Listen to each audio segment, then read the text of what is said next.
In Venezuela, the declarations of the Carter Center on the electoral process are being rejected. Our correspondent Adriana Sibori brings details about this in the following material. The organization of the 39th President of the United States is not what it used to be, so say Venezuelan authorities. One thing is that the center is called Carter, and another is that it has the strictness of the past. The Carter Center is directed by the George Soros officials, and the current spokeswoman named Jennifer, who spoke yesterday, is a State Department employee. The Carter Center has no instrument, no capacity to say the nonsense it has said that the Venezuelan system was not the object of a cyber attack, because not only was it the object, but today it is the object of a brutal cyber attack. They have left the mark of a cyber attack. The spokesperson and head of mission was Jenny Lincoln, who declared to the press that there was no evidence of the hacking attempt suffered by the National Electoral Council in the transmission of votes, causing a delay in the delivery of results, even though investigations and pages of international and open statistical studies show that they received 30 million cybernetic attacks per minute.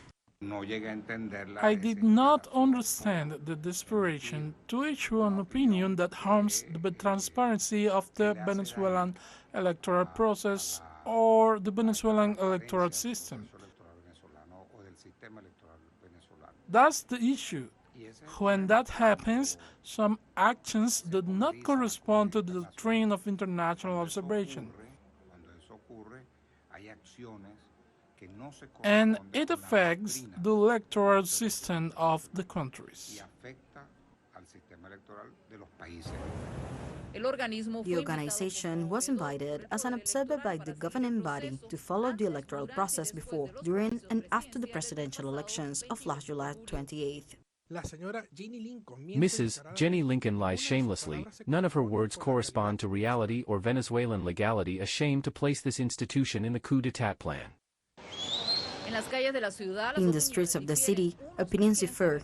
Some do not want to know about politics, others define themselves as opponents, and many are tired of the fact that the ultra-right-wing party, which had Edmundo González as its candidate, once again did not recognize its defeat, and the outbreaks of violence reappeared. It is the typical script that they have always presented in the electoral process in the last 25 years. It is pathetic, but it is the typical script that we are used to observe. A few steps from this square, a meeting took place between the diplomatic corps accredited in the country and high government officials, who reiterated that the most radical opposition seeks support from abroad to destabilize by tarnishing the electoral process in Venezuela.